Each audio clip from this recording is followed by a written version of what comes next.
My sister is currently standing in the rain in her $6,000 Vera Wang gown, screaming at my Ring camera while the police tow her florist van out of my driveway.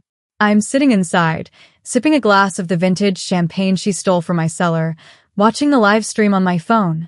My parents have sent me 42 texts in the last hour calling me a heartless monster, but for the first time in 28 years, I finally feel like I can breathe. People ask me how it got to this point. How do you kick your own sister out of your house on her wedding day? To understand that, you have to understand my sister, Chloe. I've always been the steady one. I'm a senior project manager for a logistics firm. I've worked 60-hour weeks since I was 22. I don't have a husband or kids yet, but I do have a 1920s restored Victorian home that I bought with my own commissions. It's my pride and joy. Chloe, on the other hand, is the dreamer. In our family, dreamer is code for unemployed and entitled. Chloe is 24 and has never paid a utility bill in her life. When she graduated college with a degree in influencer culture, not a joke, my parents bought her a car. When she crashed that car, they gave her mine and told me I could afford a new one since I was doing so well. I didn't complain. I wanted peace. That was my first mistake. 6 months ago, Chloe met Mark. Mark is 32 and describes himself as a high-frequency crypto trader. In reality, he lives in his parents' basement and smells like sugar-free Red Bull. Within 3 weeks, they were engaged. Within 4 weeks, Chloe was planning a European cathedral-style wedding on a backyard barbecue budget. The red flags didn't just wave, they hit me in the face. It started small. Chloe asked if she could have her engagement brunch at my house. Just 10 people, Maya, she pleaded. Your garden is so much prettier than Mom's. I agreed. I spent 3 days weeding, planting fresh hydrangeas, and prepping mimosas. When the day arrived, 45 people showed up. Chloe had posted an open invite on her Instagram. They trampled my flower beds. Someone spilled red wine on my white linen sofa, and Chloe's friends spent the whole afternoon taking selfies in my master bathtub because the lighting was aesthetic. When I told Chloe she needed to pay for the professional cleaning of the sofa, she laughed. It's a celebration, Maya. Don't be so corporate. Besides, you're the maid of honor. This is basically your gift to me. My parents backed her up. Maya, you have a 6-figure salary. Chloe is starting a new life. Don't be petty. I swallowed my anger. I paid the $400 cleaning fee. I told myself it was a one-time thing. It wasn't. 3 months ago, the real nightmare began. Chloe and Mark lost their wedding venue. Apparently, the deposit they thought they'd paid never actually went through because Mark's crypto assets were tied up in a liquidity event. Chloe came to my house in tears. She cried for 4 hours about how her life was ruined, how Mark was devastated, and how they would have to get married at a courthouse like common people. Then came the ask. Maya, please, just let us use the house. Just for the ceremony. Only 50 people. We'll rent chairs. We'll hire a cleaning crew. You won't have to lift a finger. I said no. I told her the house wasn't built for that kind of foot traffic. I told her I didn't want the liability. Then my mother called. Then my father. Then my aunt. How can you be so selfish? My mother hissed over the phone. You have this giant house all to yourself while your sister is suffering. What is the point of having success if you won't share it with your family? The guilt tripping was a professional sport in my family. Eventually, I broke. I told them they could use the backyard for the ceremony only. No one was to enter the house except for the bridal party to get dressed. No reception. No after party. I made Chloe sign a written agreement. I thought that would protect me. I was wrong. 2 weeks before the wedding, I noticed strange charges on my Amazon business account. $1,200 for outdoor string lights. $800 for boho chic floor cushions. $3,000 for a commercial-grade sound system. Chloe had found my logged-in laptop during a planning visit and saved her shipping address to my account. When I confronted her, she didn't even look guilty. I was going to pay you back, but Mark's coins are down right now. It's an investment, Maya. These lights will increase your property value anyway. I told her to cancel the orders immediately. She told me she couldn't because they were already customized. I called my parents, expecting them to finally see her behavior for what it was. Maya, my dad said, his voice tired. It's her wedding. Do you really want to be the reason she doesn't have lights at her own wedding? We'll talk about the money after the honeymoon. I realized then that the money would never be discussed again. I was being used as a silent benefactor for a wedding I didn't even want to attend. But I still didn't snap. I just started watching. I started paying attention to the things Chloe said when she thought I wasn't listening. The breaking point happened 48 hours ago. I came home early from work because I had a migraine. The front door was unlocked. I walked in and heard voices coming from my kitchen. It was Chloe and her 3 bridesmaids. They were drinking my expensive wine, the bottles I'd saved for my own future milestones, and they were looking at a floor plan of my house. So, the caterers will set up the buffet in the dining room, Chloe was saying, pointing to a map of my living space. And we'll move Maya's ugly old office furniture into the garage to make room for the bar. Won't she be pissed? One of the bridesmaids asked. Chloe let out a sharp, mocking laugh. What's she going to do? She's a doormat. She lives for being the responsible one. She'll grumble, she'll probably make a spreadsheet about it, and then she'll pay for the broken glasses. Honestly, it's pathetic. She has no life, so she treats this house like it's her child. I'm doing her a favor by putting some actual energy into this morgue. I stood in the hallway, my heart hammering against my ribs. And the best part? Chloe continued. Mark and I aren't even looking for apartments. Once the wedding is over, we're just staying. My parents already agreed to help us transition into the guest suites. Maya won't kick out a newlywed couple in the winter. We'll be here for at least a year, rent-free. The bridesmaids laughed. They toasted to the new homeowners. I didn't storm in.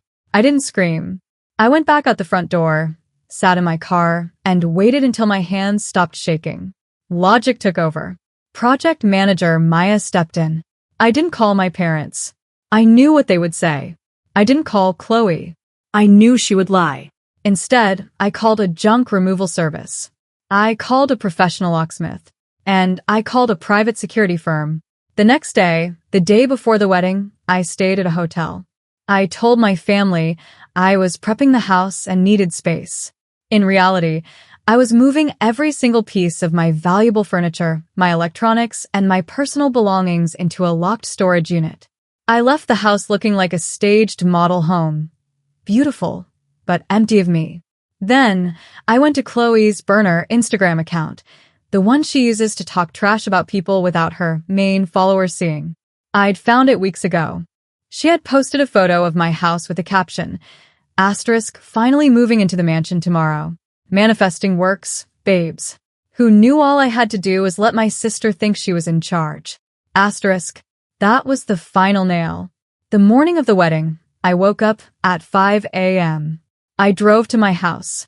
The caterers were already there, trying to unload vans. Stop, I told them. The event has been canceled. We have a contract with a Mrs. Chloe Miller, the head caterer said. I am the owner of this property, I said, handing him my deed and my ID. This is a private residence. There is no authorized event today. If you set up one tray, I will have you cited for trespassing. And if you want your payment, I suggest you call the woman who signed your contract, because she hasn't paid me a dime. They left. They weren't going to risk their license for a backyard wedding. Then came the florist, then the rental company with the chairs. I turned them all away. At 8 a.m., the locksmith arrived. He changed every exterior lock and the code to the gate. At 9 a.m., I moved Chloe's wedding prep bags, which she had dropped off the night before, onto the sidewalk.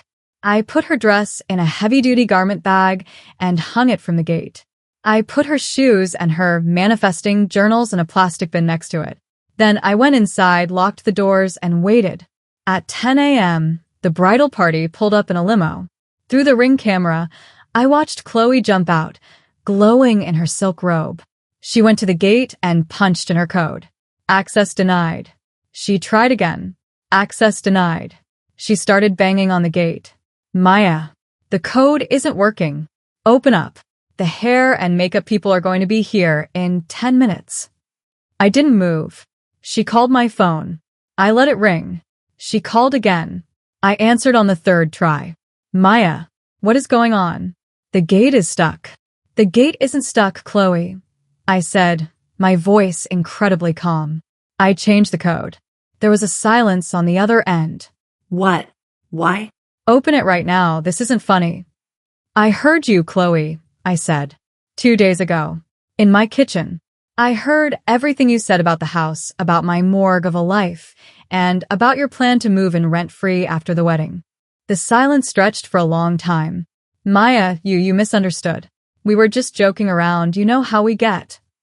I also saw the Instagram post, I said. The one about manifesting my mansion? It's not your mansion, Chloe. It's my house. And you're never stepping foot in it again. You can't do this, she screamed, her voice cracking. It's my wedding day. The guests will be here in 3 hours. Then I suggest you find a park, I said. Your things are on the curb. Don't touch the gate again, or the security guards I hired will call the police. I hung up. Then the fireworks started. My mother called. She was hysterical. Maya, have you lost your mind? It's her wedding. You're ruining her life over some gossip? Open that gate this instant. Mom, I said. Did you know she was planning to move in here without asking me? We were going to talk to you about it. She needs stability, Maya. You have so much room. I have room because I work for it, I said. If you want her to have a mansion, let her move into yours. Oh, wait, you can't because you spent her moving fund on her dress. Goodbye, Mom. I blocked her. Then I blocked my dad. I watched the screen. Chloe was in the street now, in the rain. It had started as a drizzle and was turning into a downpour. She was trying to put her wedding dress back into the limo, but the wind was catching the plastic. Her bridesmaids were hovering around her, looking horrified. Mark arrived 20 minutes later in his parents' sedan. He looked like he wanted to cry. He started screaming at the Ring camera, threatening to sue me, threatening to break the door down. I didn't even answer. I just pressed a button on my phone and the security company, who were parked 2 houses down, pulled up. The sight of 2 large men in black uniforms getting out of a marked SUV shut Mark up pretty quickly. The owner has requested you leave the premises, the guard said. Now. This is family business. Mark yelled. This is private property, the guard replied. And you're blocking the street. Move the vehicles, or they will be towed. The guests started arriving around noon. It was a parade of confusion. Cars slowing down, people in suits and cocktail dresses looking at the empty yard, the lack of chairs, and the bride sitting in the back of a limo in a CVS parking lot across the street, sobbing. Chloe tried one last time. She sent a text from a bridesmaid's phone. Asterisk, please. I'll do anything. I'll pay you back. I'll apologize on Instagram. Just let us do the ceremony. I have nowhere else to go. Asterisk. I looked at the text. For a split second, the old Maya, the reliable one, felt a pang of guilt. I thought about the embarrassment she was feeling.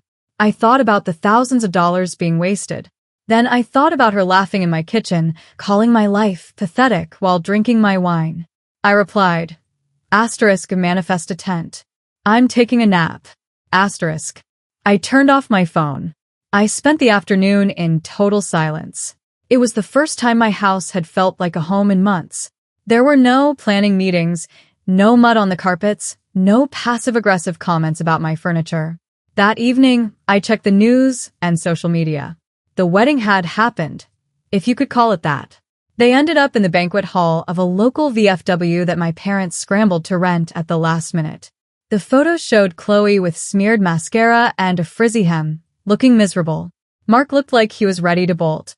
My parents posted a long status about family betrayals and how money changes people, but the comments weren't what they expected. Someone from the catering crew had apparently leaked the story on TikTok. The bridezilla, who tried to steal her sister's house, was trending locally. The comments were brutal. Asterisk. Why would you plan a wedding at someone's house without their permission? Asterisk. Asterisk. The sister is a legend. Asterisk. Asterisk. I wish I had the spine to do this to my entitled family. Asterisk. A week has passed. Chloe and Mark are living in my parents' guest room. My parents have stopped calling me, Mostly because I've sent them an itemized invoice for the $5,000 in Amazon charges and the $400 cleaning fee, with a note from my lawyer stating that I will be filing in small claims court if not paid within 30 days. They think I'm being cold. I think I'm being fair. Yesterday, I went out and bought new hydrangeas to replace the ones Chloe's friends trampled. I sat on my porch, looking at my quiet, empty street, and drank a cup of coffee. My house is no longer a venue. It's no longer a mansion to be manifested. It's just mine. And for the first time in my life, the responsible one is finally the happy one, too.